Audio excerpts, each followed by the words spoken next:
because the first set that was designed, I think, was Yu-Gi-Oh! I think I've heard that said before. But the first set that was ever released was your first set, right, Kim? Yes, that I actually completed. My one and only set that I ever completed was AVX. Which was Avengers versus X-Men. So why don't you start by telling us what the first card is that was the very first card, number 100. Black Widow Killer Instinct. 2-cost fist with the Avengers affiliation.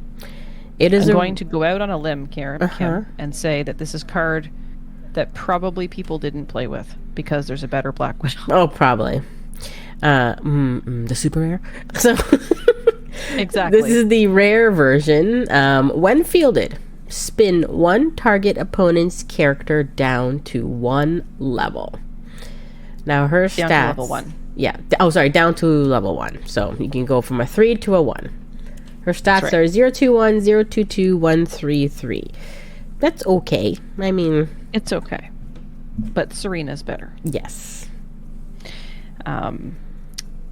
So yeah. So there you go. So that is crazy. So that is and most of these cards are rares. There's a few of them that are uncommons, which is kind of odd. I guess it's just how they numbered them. Yeah. So the next set that we have listed here is Uncanny X-Men, which was one of the first sets that I played with. The first set that I personally started collecting. Not the first set I played with, but the first set I started collecting.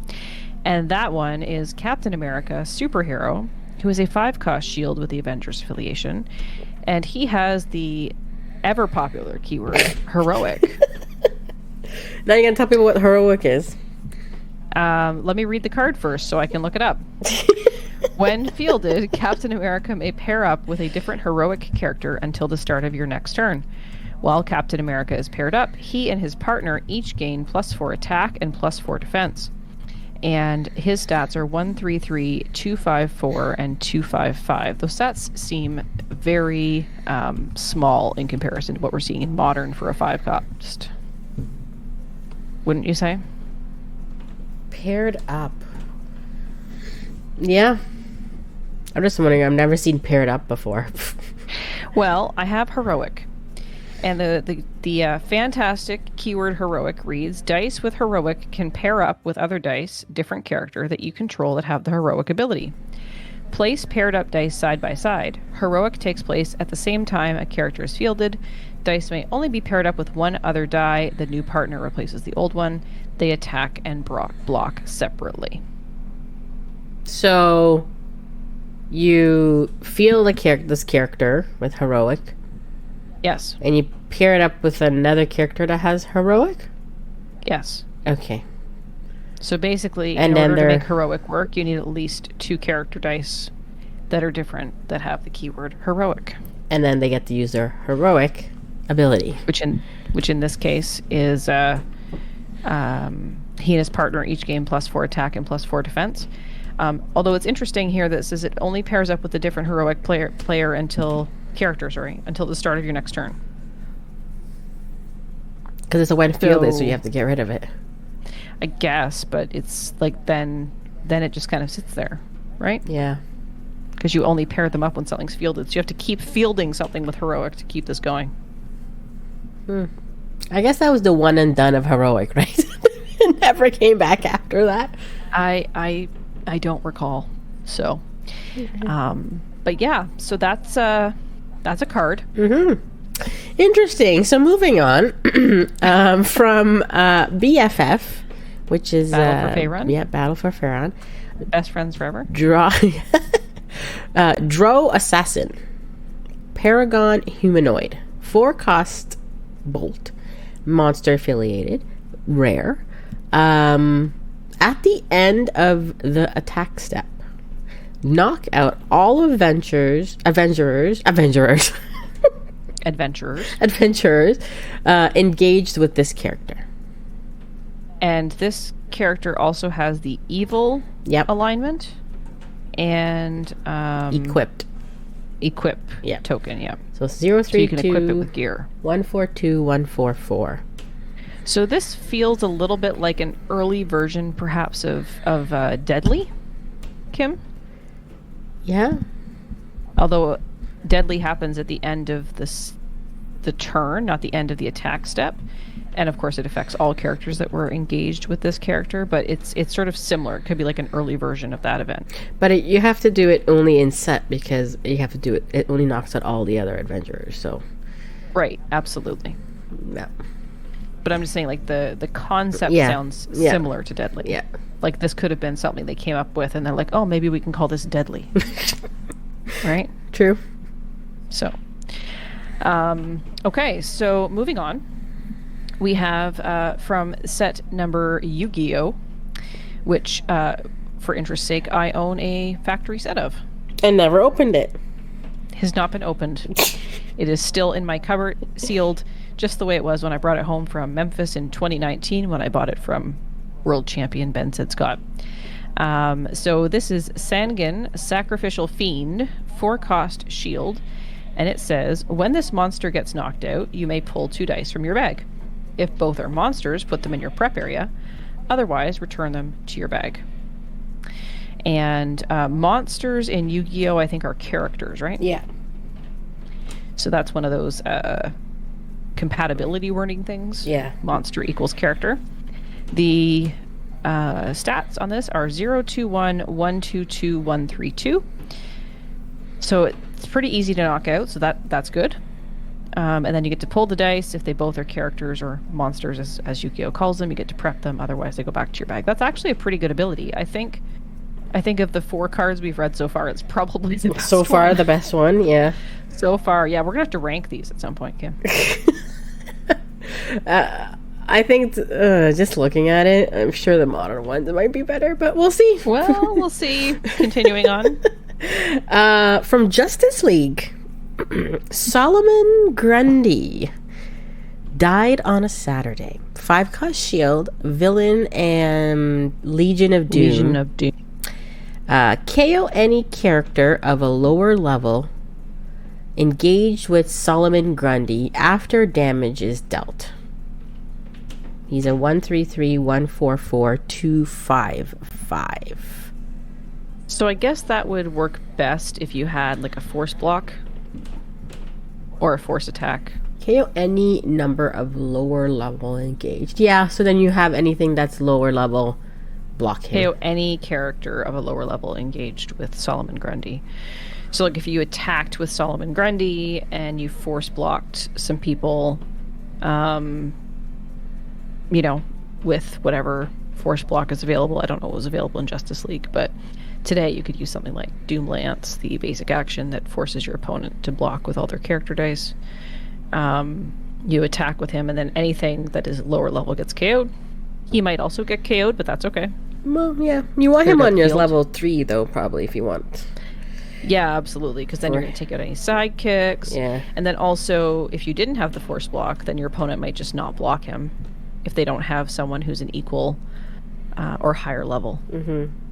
But a little bit risky, I guess, if you don't have a team built around it. Mm-hmm. Did I say this one was a non-common? I can't remember if I said that. You did not, but you should, because the next bunch are uncommons. Yep. Okay. So moving on to Avengers Age of Ultron. We have Avengers Age of Ultron? I think so. What? Yes. Just Age of Ultron. I think it's Age of Ultron, yeah. I feel like Avengers was in there, but I could be wrong. Spider-Woman, playing both sides. Well, that sounds a little bit evil. She's a 3-cost fist with the Avengers affiliation, and she says when fielded, deal 2 damage to one opposing character with a printed fielding cost of 0. And her stats are 1/2/4, 1/2/5, 2/3/5. So you field her, you could KO a sidekick, you could KO anything that's got a printed fielding cost of 0 and a defense of 2. And she's a 3-cost, and the only thing that's difficult, I think, is cycling her, because her defense is a 4/5/5. Yeah. So not the greatest thing you want when you want to repeat a when fielded effect. Yeah, you'd have to put some Dark Phoenix or White Dragon thing, or Blue Eyes White Dragon. Yeah, that's it. Yeah. Or somebody. Blue Eyes White Dragon would have been modern at the time that she was out. Yeah, because that came from there was Yu-Gi-Oh, no such thing right? as modern then. That's true. There was just Dice Masters. Probably. So. All right. Okay.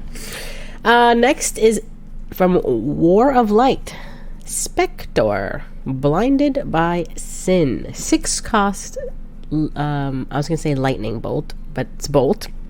It is a lightning bolt. A villain and Red Lantern affiliated. Uncommon, while Spectre is active, all character dice except Spectre must attack each turn. He's a 1/4/5, 1/5/6, and a 2/6/6 stats. A very expensive card, 6 cost. Yeah. For those stats, and then that also affects your characters. Yes, both sides. So that's interesting. You'd have to have, if you didn't want your own people to attack, you'd have to maybe have a way to pull Spectre out, like the True Believer Global, or whatever it was called before it was True Believer, where you paid 2 masks and you remove target character die from the field zone this turn. Or you build your team where you want your characters to attack. Yeah, or you could like build it with Infiltrate, so that if your characters attack and your opponent doesn't block, then they can be brought back. Something to think about. I don't know if Infiltrate existed at the time of War of Light, but it certainly does now, and that's kind of the great thing about doing this, is we can think about what we would do with it now versus then. Yeah, because I don't know then. Me either. We're not the experts in then. No. We're not really the experts in now either. But we're trying. Okay, so now we have moved on to what I think is generally accepted to be one of the poorer sets, Amazing Spider-Man. Not quite as bad as the Defenders team pack, but there's a general sense that this set was not as great as some of the others. And this is Rhino, Persistent Vengeance, 5 cost fist with the villain affiliation, which at the time still looked like Hydra. And it is also an uncommon. It is a when fielded. When fielded, you may KO target sidekick. Send it to the use pile. So that's cool. That's something a little bit different. If your opponent's Spider-Man is active, you may do this twice instead. So this is good for like something in set. Yeah. Or if you have a Spider-Man that is ubiquitous, like, hashtag Rare Spider-Man Forever from Avengers Infinity Gauntlet, where everybody was playing it for a while. So if your opponent had a Spider-Man active, you would get to KO 2 sidekicks. Stats are 1/4/3, 2/5/5, 3/7/6. Ouch. Yeah. That's expensive. You need a reduced fielding global for that one. Yeah, he's got good stats, but he's a when fielded, so nobody's ever going to let him go. Exactly. You're going to have to find a way to KO him yourself. Yep. Yeah. And then those fielding costs hurt. Yes. That is... It's an okay ability, but... If that is representative of the Amazing Spider-Man set, I can see why people are not particularly enamored with it. Yeah. So. All right. From Foos. Foosball? Foos. F-U-S. F-U-S. Faerun Under Siege? Yeah. Is this Ani? Or Ani? Is that how you say it? Go with it. Ani? Greater Giant? I can look at the picture. Okay, that's a pretty freaky guy. 4 cost bolt, monster affiliated, uncommon. When fielded, you may put target action die from target opponent's field zone, prep area, or reserve pool into the used pile. Cancel any effect of that die. It's a 1/3/3, 1/4/4, 2/5/4. And it's also evil, right? Yes. So that's actually pretty good, especially when you start looking at the D&D sets, because they have all the gear, which is action dice, that sit in the field zone, right? There's not a lot of ways to remove that. So you could move it around. You could get it out of your opponent's prep area. You could remove it from the field zone. It's kind of neat. It's kind of a neat effect, and there's not a ton of cards that do that. No. And because it specifically says action die and not gear, it would also work out of set. So if you're playing something more modern, like Living the Dream, for example, from Dark Phoenix, I think so. Which is a basic action that goes into the field, and as long as you have 3 or more loyalty counters on your characters get +1 attack and overcrush. Yep. And there's not a lot of ways to remove that, so that's something pretty cool. All right. Next. All right, moving on to World's Finest. Next DC entry on the list, Superwoman Amazonian. I have actually played with this card, Kim. Recently? Within the last 4 years. Okay. And I'll get into that in a second. So it's a 5-cost bolt. It has the CS affiliation. What is that? That is the Crime Syndicate. Crime Syndicate and villain. And it says, if you spent at least 3 bolts to purchase a Superwoman die, immediately roll that die and place it in your reserve pool. It has a global. The first one on the list that has a global ability. Pay 1. You may convert any amount of your energy to bolts this turn.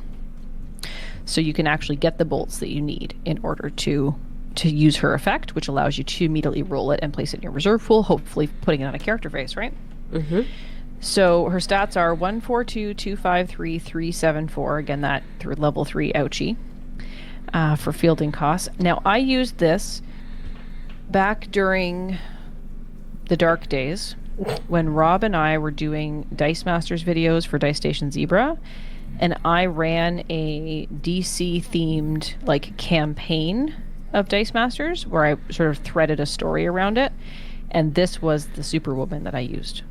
Okay. On the Crime Syndicate theme, Crime Syndicate team. So what I did was I did a bit of good old-fashioned wiki internet research to learn about some of the DC villains and some of the DC characters. And I built this sort of villain team to go up against Rob's heroes. And we did that over a number of weeks over at the Dice Station Zebra YouTube. And that was probably back in like 2020. A while ago. 3 years ago. Yeah, but Not after bad. we started the podcast. Mm. And it's the first one of all of these cards that I have any recollection of using. Actually, I was So- trying to remember. I don't think I've... Wait. No. Okay. No. I've not used any of those cards But we've that talked might about. change as we get closer to the more modern stuff. So Yeah. we're starting to hit the point where I played a little bit more heavily with some of these cards. So Okay. Next one up is from Civil War, CW, not the TV station. I think it's not called that anymore. What, Civil War? Or No, CW? The CW. I think Yeah, it it's has a new something name. else. I don't know what it is. I don't have cable, so I have no idea. And it's US, so some US person could tell us. Taskmaster. Mimic anyone? 5-cost mask. I almost forgot what that was. Sorry, Shield affiliation. And you know what I Agents of did when I S.H.I.E.L.D. did that too? I'm like, 5-cost, and I tapped my glasses. 5-cost mask, Agents of S.H.I.E.L.D. Agents of S.H.I.E.L.D. Taskmaster. Okay. Tell me Uncommon. all about it. When Taskmaster blocks or is blocked, change Taskmaster's A and D to match that of any character die in the field zone until end of turn. And it says in brackets, each Taskmaster die may target a different die. His stats are 154, 165, 266. Now, why would you want to change his stats? His stats is pretty good. Well, I mean, maybe there's something with better stats that would allow you to not be KO'd if something big was coming at you. Maybe. I don't see any reason why you'd want to get him KO'd unless there's something in the Agents of S.H.I.E.L.D. that would do that, or another card that would trigger. I do think it's interesting that they've sort of clarified here each Taskmaster die may target a different die, which makes sense because it's a blocking ability, right? Mm-hmm. When he blocks or is blocked, so blocked or attacked. So we know those when attacking abilities and when blocking abilities trigger per die. Yeah, it's an interesting card. Yeah. Again, you'd probably want to have that force block or some way to force the block or force the attack into Taskmaster if you want to trigger that effect. So that you can choose it. You don't want to be leaving that up to your opponent because life is a resource and they might just take it the first time. True. All right, the next one is one of Okay. our favorites that we did recently. We're going to move on. Is it one of our favorites or is it just one of the ones that we talked about? We are here with the Green Arrow and the Flash set, which, for those who are unaware, doesn't actually have a character called the Flash in it, although Jay Garrick is a Flash, does not the Flash. Guardian of Keystone City.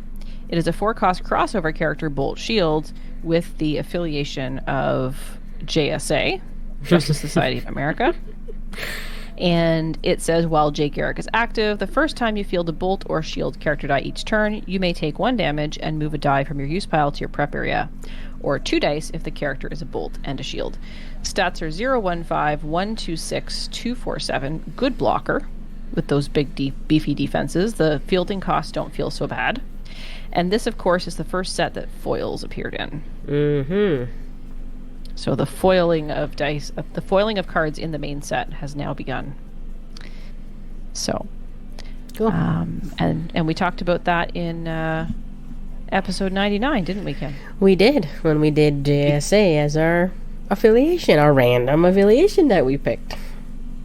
Yeah, I'm pretty sure nobody played JSA. Dice Masters versus Cancer. You know what? I didn't actually go look at the team list to see.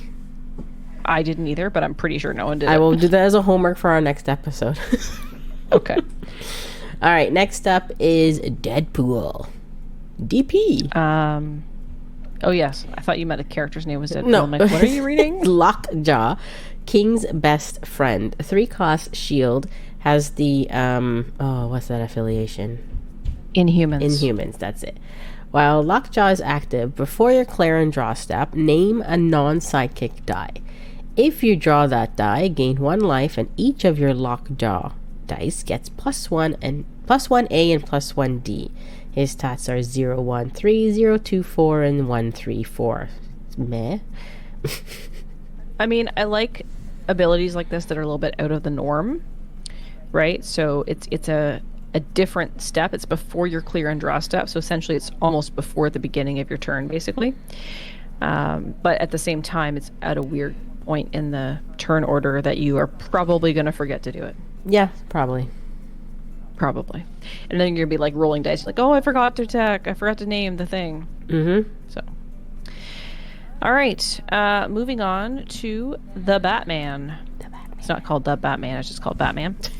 No, Batman. Killer Croc, trademark, Out of the Depths.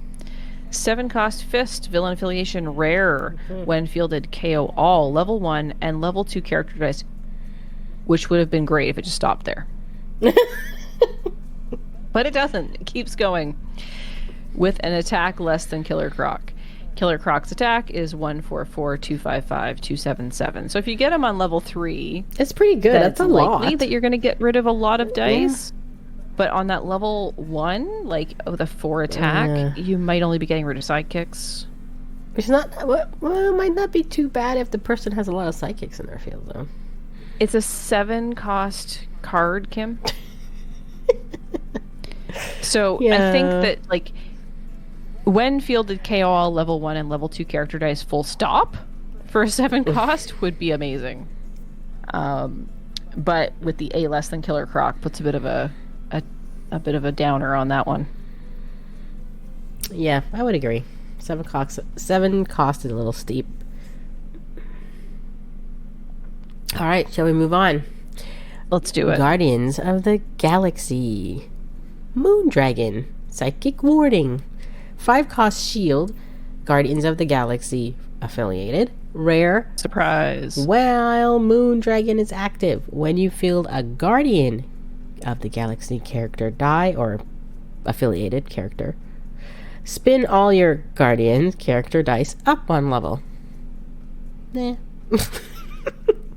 If you're building a Guardians team, it's probably a good one to put on there. If you need them spun up for any reason. I mean, higher stats are better. True. Generally. Yeah. Speaking of stats, what are her stats, Kim? 022144166. See, there's a card I can get behind. even Steven stats. Yeah, pretty good. I just like the 144166. Like, those are good fielding stats for those abilities. All right, we have moved on to X-Men First Class. This was a great set. The number 100 card in the set is Onslaught, Shattered Psyche, which is a rare, and it is a 6-cost Tap My Glasses mask with a villain affiliation. Sorry, Kim, I had to do it. It changes into a mask. If your opponent has any active villain character dice, onslaught cannot be blocked. Okay, I'm in. I'm on board with this. The card stats are 244, 246, and 268. So the 2 fielding cost is a bit tricky. And you're also thinking, well, what if there is no villains on my opponent's team? You know what was great, Kim, about XFC? What's that? It had a villain making card. A villain making global? Yeah, so Danger Room was on that set, right? Mm-hmm. Danger Room made everything villains. Yeah. So all you had to do was play a Danger Room and your opponent would do that. I don't know if there was a global, but there was definitely an action. So And it can be done. And if you even have a flip stat thing, you can even flip his stats and make it go through with a bigger number. yeah, like the 8. Mm-hmm. Yeah. Actually, that's not a bad card. I think that's my favorite so far. It's an easy one to get done. Yeah. Next is from Tomb of Annihilation. Another very good set. Bird Song. Paragon Lords Alliance. 4-cost shield. I don't know that affiliation. It's one of the adventurer affiliations. We'd have to look it up in the Yeah, I don't know the name. in the book. I don't know the name of that one. It's a good guy affiliation. Yeah, it's the red banner one. It looks like it has Red a and crown, gold crown on it. I don't know. It's a rare. It has experience, and it says while Birdsong is active, when you field an adventurer character die of equal or lower level to your lowest level Birdsong character die, prep a die from your bag. That seems like a lot. It's a lot of text. 013023135. And experience is a character die. A character die with the experience keyword is considered an adventurer. At the end of your turn, if you KO'd at least one opposing monster during your turn, so these are ones with monster banners. All adventurers who were active during the KO and remain active at the end of the turn gain 1 experience token on their card. An experience token gives that character +1/+1d. Oh, there's more. A card can only gain 1 experience token per turn from the experience keyword, though other abilities may allow a card to gain more than 1. An opposing player KOing their own monster will not generate experience tokens, nor can you gain experience tokens by KOing one of your own monsters. The second part there I feel like seems unnecessary because it says specifically if you KO'd at least one opposing monster. But we do know how many rules lawyers there are in this game. I'm going to go on a limb here, Kim, and I'm going to say that banner possibly is the Lords Alliance affiliation. Okay. But you know who can tell us for sure? I don't know. Nick can tell us for sure. I'm sure everybody can tell us for sure. I mean, we could tell ourselves for sure if we went and looked it up, but we're not doing that. No. Okay. Moving on to the Thor set. So this set was... Oh, I guess this was the second one. So Tomb of Annihilation came in draft packs, right? Yes. And then Thor came in draft packs and gravity feeds. Yes. So that was very interesting. But you could only get the basic actions, of course, if you bought the draft packs. So Daredevil, Blind Justice, 3-cost Fist, Spider-Man affiliation. While Daredevil is active, when an opposing villain character dies KO'd, gain 1 life. Stats are 022, 132, 133. And again, while active with those low defense stats is maybe tricky, but it's not so tricky to make your opponent have a villain character. So. Yep. And hopefully that one that you would give a villain is going to get KO'd. So. I think you would maybe do it when you know it's going to get KO'd. Like maybe. In the global window of the attack step, perhaps. Yeah.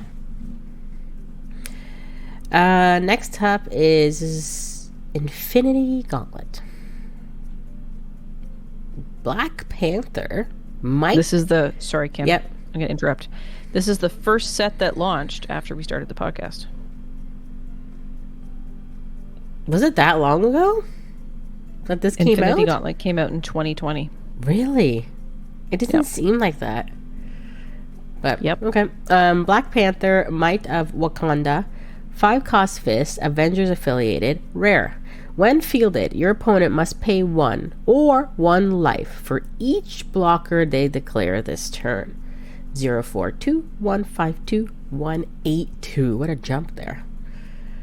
Yeah, this set had some interest. Like, I mean, the Black Panther in particular had those stats for all the cards, obviously. I don't know that I ever played with this one. I do think it's interesting. It is interesting. I don't think I've ever played with it either. You pay 1 generic or 1 life for each blocker you declare this turn. Like, can you choose per card? Like, if you don't have enough energy, could you choose to do like 1 with an energy and then some with a life? I don't know. I don't know. It says or.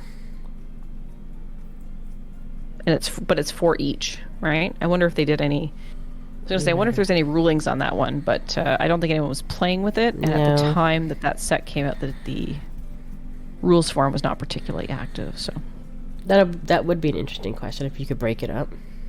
Yeah. Okay, moving on to the Dark Phoenix saga, and we have Blink Warp Portals, 4-cost mask with the X-Men affiliation.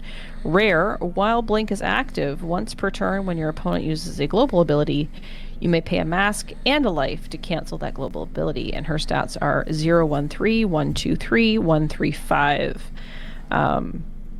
Cool. Mm-hmm. Expensive. Mm-hmm. And I think if you're using her, you have to use it at the right time. Mm-hmm. Definitely. Something's going to be game-changing or something. But is it worth it, though, to have her on your team? No. Mm-hmm. And there you go. Next up, second to last one, we are on Superman Kryptonite Crisis, Batman. I'm Batman. No, Batman. Legend of the Dark Knight, 5-cost fist. He has the Batman, the Justice League, and the Superman affiliation. He's the rare. While Batman is active, when one of your character dice is KO'd, deal 1 damage to target player and 1 damage to target character die. He also has a global, pay double mask. Each player may field up to 2 psychic dice from their used pile. He has a 144, 255, 375. I'm pretty sure we've all played this card. We've all played with this one. We've all tried to make this chain reaction go by KOing stuff and continuing that chain. It's a super cool ability, but it does require a lot of skill to pull off. And I think that in the meta that it is in, which unfortunately includes, the card Master Mold. Mm-hmm. It's just too slow compared to Master Mold. And you can't really KO your stuff. It's just, I don't know, it's tricky. If there wasn't Master Mold, could this have had some legs, maybe? Yeah, it'll take you a while. I mean, it's fun. Yeah. So usually people pair this up with the Jubilee or something. What was the card they usually pair this one up with? I forget. I mean, if you're playing Golden, you could pair it up with like Cosmic Cube and increase the damage to 3 instead of 1. The Cosmic Cube that's banned. Yeah. Well, was banned. I don't think it's banned in Golden. It was banned in Modern at the time. So, all right, Kim, we have come to the end. The end of an era. No. The end of this list of cards. Yes. We have reached Marvel Secret Wars, and we have gotten to the very last 100 on the list. Hopefully not the last 100 ever, but the last 100 of this episode, which is Black Panther toppling Doomstot, which in our last episode I thought was the super rare, but it's actually the rare. It's a 6-cost mask with the Fantastic Four and the Infinity Watch affiliation, and it has Energize. Your Fantastic Four character dice get +2 attack this turn. Well, that does not seem like a lot of ability for a 6-cost mask, but wait, there's more. While Black Panther is active, when your opponent fields a character die, you may re-roll one of their other character dice. It has the stats of 157, 278, 288, so really good stats there. Mm-hmm. And that your opponent fielding something allows you to re-roll something else. can be very devastating. Mm-hmm. I've had this play against me, and it's not fun. I mean, sometimes you roll well. Sometimes the dice come back. Sometimes they don't. So this is why this particular card was banned in Dice Masters versus Cancer, because that effect is pretty devastating. So, and there you have it. So Kim, how many of these cards would you actually play with? 4? 3 or 4? Yeah, something like that. Yeah. It's we'll call it less than 10% of these cards. 3 to 5% of these cards are cards that we might play with, and I would say that's a similar number to the ones that we've actually played with, because we've played with the ones that are probably decent. So yeah, I mean, some of them are okay actually, but some of them are interesting, and I'm wondering if some of these older cards, like when we were back at Yu-Gi-Oh! Sangan Sacrificial Fiend, I've never played with that, but I think it could be cool, and maybe there's a way to make it better now that we have more cards available to us. Yeah. Right? Yeah. So listeners, we'd love to hear what your thoughts are on these cards that are numbered 100 in our years of Dice Masters, and any other feedback you have for us about the number 100. I already forget what it is in 100. What? In French, what 100 is in Cent. French? Cent, like think cents, Yeah. but no S on the end, and then cent. Like 100 pennies is cent. Speaking of 100, it $100. was kind of funny because during Noah's teacher interview that we had recently, it's student led, so they have to speak in French. Luckily, on his piece of paper, it says what the English is, Nice. in very small letters. And one was a box, and it had numbers 1 to 100, and he sat there and went through and did all of it. He had to do 1 to 100. Count it out. Wow. Yeah. It was pretty good. He did good. He got a little messed up once he hit 70. I think then it gets kind of a little difficult. You have to it gets longer, I guess. So, Well, yeah, because we talked about on a couple of episodes ago when we were talking about the French language, right? It's like after, I can't think of what 70 is right now, but like 80 is like 80, like 420s. Yeah. Yeah. Right? So it gets a little odd. Yeah. So Did you ask at parent-teacher interviews what type of French they're teaching? Is I it forgot. France French? I forgot.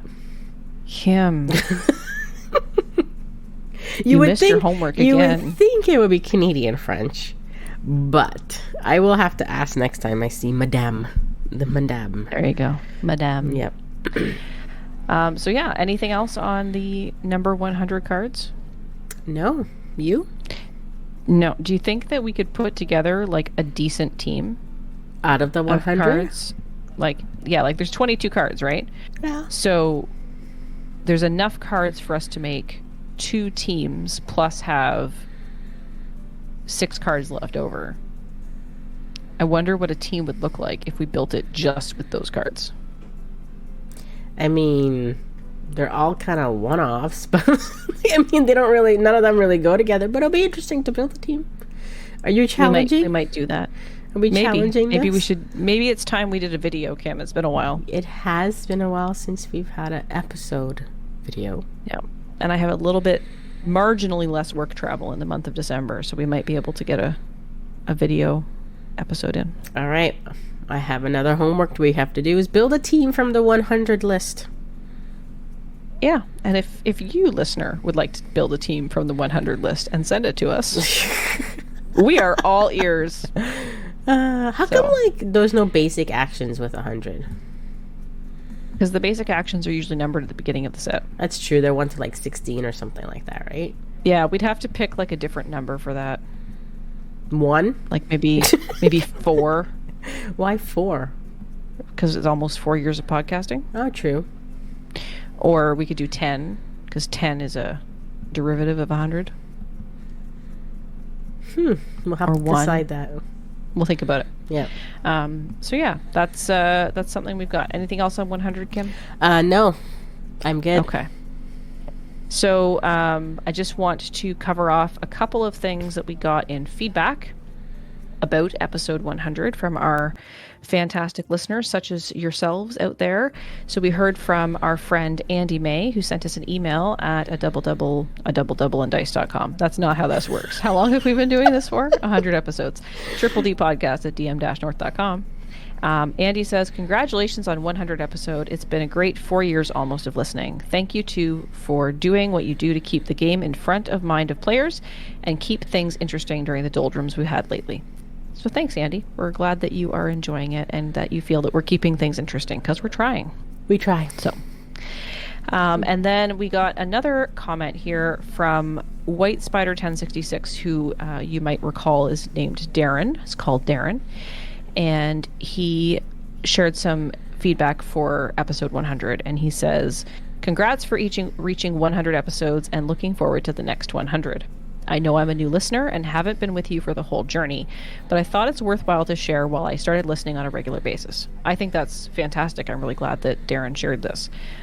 He says, I think there's a great dynamic between Jocelyn and Kim that comes across as so natural. I've listened to some hosts of podcasts, and there is no spark. It feels false and forced, and there is none of that here. Then there is the content as well, which you put across so well. Thank you so much for the amazing podcast that has become one of my favorites and one that I look forward to coming out. So thanks, Darren. Thank you. That just like warmed our hearts. Yes. Because we are friends, right? Yes, we are. We are natural. We are naturally natural friends. We are naturally friends that we became friends through Dice Masters. Yes. So Darren probably remembers this more than some others do, because we talked about it way back in episode 1, which he's listened to a lot more recently than anyone else probably. Yeah. Except maybe Red Robin, Yeah. Red 171, who's also been listening through. But Kim had posted some local events, like when I was living west of the city, west of Toronto. And at the time, Kim didn't have Kim on her Facebook. She was called KD. And I assumed that she was a dude. Assuming never gets you. Because there was no name, so Right. I didn't know, and there was no picture. Yep. And I just, most people who game are often men, right? So, one of the reasons why we started the podcast was to get more women's voices out there. And I had said, I wasn't even sure I was going to go. We were coordinating, and then I decided to go and found out Kim was Kim, who is not a dude. A female. She's a lovely female. Hence our Female Characters in Dice Masters series. And from there, we have developed a friendship through Dice Masters and over many, many years now. So, and goes to show, don't assume. No. Always ask. Really? Would you ask though? Would that be weird though if you're like, so, are you a dude or a girl? Well, I probably wouldn't ask it that way. In this day and age, in 2023, I'd probably ask you for your pronouns. Right? Because that's pretty common right now, it's become very accepted to ask your pronouns or volunteer your pronouns. My name is Jocelyn, and I am, my pronouns are she, her. So I'd probably do that now. I don't know what I would have done then. But I think it's also reasonable to have made that assumption at the time. As well as you could have very easily assumed that I was a guy, but I had a picture of myself. And your name was Jocelyn. On Facebook. Well, Jocelyn, the way I spell it, is actually spelt the French masculine way. Interesting. So it's not spelt the feminine way, but my parents were not French. They just picked the name they liked. So, but there was a picture, and I look feminine, so it would have made sense to assume I was a girl. So. But at that time in my life, I was a little hesitant because, I wasn't so sure about going to a strange place where no one knew me. And, being a woman, that's something that we think about, right? We have to think about protecting ourselves. You have to think about protecting yourself and making sure that you're safe, right? Yeah. So, Anyway, long story. That's where we got it from, and that's why I think that we have that spark, Kim, because we're friends. Yeah, and we like to train wreck a lot, so it's like... I mean, a good pop culture train wreck, like, makes a good episode for sure. For sure. So, well, thank you very much, you two. That was very nice, Andy. And thanks to both of you, and thanks to everyone. Like, I know a few episodes back we were talking about the listener count dropping. A little bit over the last little while, but it has picked back up, and we appreciate every single one of you. And realistically, we don't do this podcast for listeners. We do it for ourselves because we want to talk about it and spend the time together, and we enjoy each other's company, and we enjoy the game, and we built this friendship over it, right? So even if no one listened, we'd probably do this for a while. Yeah, probably, because it gives us an excuse to get together and talk about this game that we love. So, and we've made so many friends through this, right, Kim? Yeah, we have. Like, every Saturday night you hang out with Jordo. And before Dice Masters, you didn't even know who Jordo was. Actually, I can't remember how I actually met Jordo. It must have been through something, playing an event or something. I don't know. Well, you didn't meet him in person, right? No. You met him in person? I've never met Jordo in person, no. It's probably through DM North, right? Yeah. I must have just connected somehow. Because I was connected with him because I was writing articles between him and Laurier through dm-north.com, although I haven't done that in a while. And then you and I were doing the podcast, and I think you and Reg were doing something at one point. Yeah, and then he reached out to try and consolidate some of the Canadian content. So there was a lot of stuff there. So that could have been it. And now, like, every Saturday night, you hang out with him on dmNorthTV, YouTube, and Twitch, and play board games. Which you joined us recently. I did. I joined you this past weekend, and did not survive. No, neither did I. Only 3 people survived. As much as I tried. It was fun, though. Survive. Yeah, it was. It was fun. It was a fun game, and it was easy for the stream. So I don't often get a chance to play because my sleep schedule, as we've talked about, is a little different than yours, Kim. I'm a early bird. You're a night owl. But this week it worked out. So yeah, it was fun. We had 5 people. It was good. Yeah, it was a good time. Anything else on 100, Kim? No.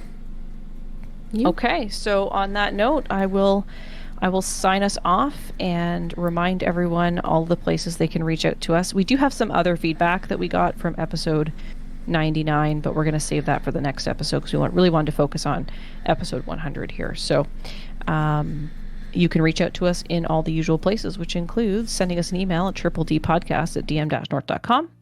You can go over to dm-north.com and leave a comment on our episode posts. You can find us on all the social medias as dmNorthTV, which includes Facebook, Instagram, TikTok, Threads, X, Twitter, whatever it's called these days. And Twitnot. Sorry? Twitnot. Twitnot. You can find our live content and videos on YouTube and twitch.tv at dmNorthTV. So until next time, on a double and dice. Dice Masters, a century of rolling excellence. Dice Masters, the beloved tabletop game that has captured the hearts of gamers for over a century, stands as a testament to the enduring power of dice in the realm of entertainment and strategy. Since its inception, Dice Masters has evolved from a simple pastime into a complex and captivating world of strategic gameplay, uniting generations and providing countless hours of fun. The origins of Dice Masters can be traced back to the early 20th century, while dice games were gaining popularity in Europe and North America. However, the game took its first significant step towards its current form in the 1930s, with the introduction of collectible dice, a precursor to today's dice card mechanics. In the 1950s and 60s, Dice Masters underwent a significant transformation, embracing elements of collectible card games and adding a layer of strategic depth. This period marked the birth of modern Dice Masters, which combined chance and strategy in a way that appealed to both casual gamers and serious strategists. In the 21st century saw Dice Masters succeed to new heights of popularity. This can be attributed to various factors, including advancements in game design, online platforms, and the emergence of major tournaments and competitive scenes. With the advent of digital technology, players from around the world connect, compete, and trade virtually, opening up a vast new frontier for Dice Masters enthusiasts. Dice Masters' longevity can also be attributed to its continuous evolution. Game designers and developers have consistently introduced new mechanics, expansions, and variations, keeping the game fresh and engaging. The introduction of themed sets based on the popular franchises from Marvel superheroes to Dungeons & Dragons has expanded the game's appeal to a broader audience. The Dice Masters community plays a crucial role in its enduring popularity. From local meetups to international conventions, Dice Masters has a dedicated fan base. Tournaments and organized play events, like the Dice Masters World Championship, provide players with a platform to showcase their skills and compete for glory. Dice Masters teaches valuable skills that go beyond gameplay. Players hone their math and probability skills as they calculate the odds of different dice rolls. Strategic planning, resource management, and adaptability are critical components of success in the game, offering valuable life lessons to both young and old players. The Canadian roots of Dice Masters have played a significant role in its rich history. In the mid-20th century, Canada emerged as a hub for tabletop gaming invention and design. Canadian game designers and publishers, influenced by the country's rich cultural diversity and vibrant gaming community, contributed to the evolution of Dice Masters. Many iconic game stores and conventions in Canada, such as Snakes and Lattes in Toronto and Gen Con Canada in Vancouver, have become the key gathering places for Dice Masters enthusiasts. The Canadian connection also extends to the game's international expansion, as Canadian players and creators have been actively involved in the global Dice Masters community, further cementing Canada's role in shaping the game's development and fostering a scene of natural pride among Canadian gamers. Dice Masters' journey over a century is a testament to its adaptability and enduring appeal. What began as a simple dice game has grown into a complex and dynamic strategy game that continues to captivate players worldwide.